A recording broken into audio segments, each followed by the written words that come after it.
പൂരങ്ങളുടെ പൂരമായ തൃശൂർ പൂരത്തിന് കൊടിയേറി. തിരുവമ്പാടിയിലും പാറമേക്കാവിലും ആദ്യം കൊടിയേറിയത്. പിന്നാലെ ഘടക ക്ഷേത്രങ്ങളിലും കൊടിയേറ്റു നടന്നു. മെയ് 6-നാണ് തൃശൂർ പൂരം. വിവരങ്ങളുമായി ശരത് ഓങ്ങല്ലൂർ ചേരുകയാണ്. ശരത്ത്, പൂരത്തിന് കൊടിയേറി ആവേശകരമായൊരു തുടക്കമായിരുന്നോ? തീർച്ചയായിട്ടും വരാനിരിക്കുന്ന പൂരത്തിന്റെ ആവേശം പ്രതിഫലിക്കുന്നതിനായിരുന്നു ഇന്നത്തെ കൊടിയേറ്റ് ചടങ്ങും. രാവിലെ 11 മണിക്കാണ് തിരുവമ്പാടി ക്ഷേത്രത്തിൽ കൊടിയേറ്റ് സമയം പറഞ്ഞിരുന്നത്. 11-നും 11:30-നും ഇടയ്ക്കുള്ള സമയത്താണ് പറഞ്ഞിരുന്നത്. 11:30 തന്നെ ചടങ്ങുകൾ ആരംഭിച്ചു. പൂജിച്ച കൊടിക്കൂറ കൊടിമരത്തിൽ കെട്ടി ദേശക്കാർ ചേർത്തുയർന്നതോടുകൂടിയാണ് ചടങ്ങ് തുടങ്ങിയത്. അതിനുശേഷം വലിയ രീതിയിലുള്ള ആചാര വെടിമുഴക്കി വലിയ തൃശ്ശൂരിന്റെ ഒരു പരിചയം തന്നെ ചടങ്ങ് കാണാൻ എത്തിയിരുന്നു. മന്ത്രി കെ രാജൻ ഉൾപ്പെടെയുള്ളവർ ചടങ്ങുകൾക്ക് സാക്ഷിയാവാൻ എത്തിയിരുന്നു.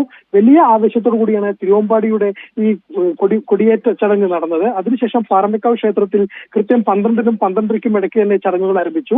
അവിടെയും സമാനമായ രീതിയിൽ വലിയ ആൾക്കൂട്ടമാണ് ഉണ്ടായിരുന്നത്.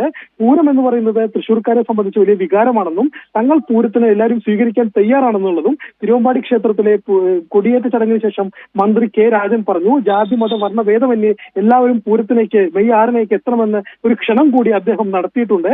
ഇതുപോലെ തന്നെ ദേവസ്വത്തിന്റെ ഭാഗത്തു നിന്നും വലിയ രീതിയിലുള്ള പിന്തുണയാണ് ദേവസ്വം പ്രതിനിധികളും പറഞ്ഞത് തന്നെയാണ്. സർക്കാരിന്റെ ഭാഗത്തു നിന്നും വലിയ പിന്തുണ ഇത്തവണത്തെ പൂരം നടത്തിപ്പുമായി ബന്ധപ്പെട്ട് ലഭിച്ചിട്ടുണ്ട്. അതുകൊണ്ട് തന്നെ പൂരം ഇത്തവണ ഗംഭീരമാവും എന്ന കാര്യത്തിനകത്ത് തർക്കമില്ല.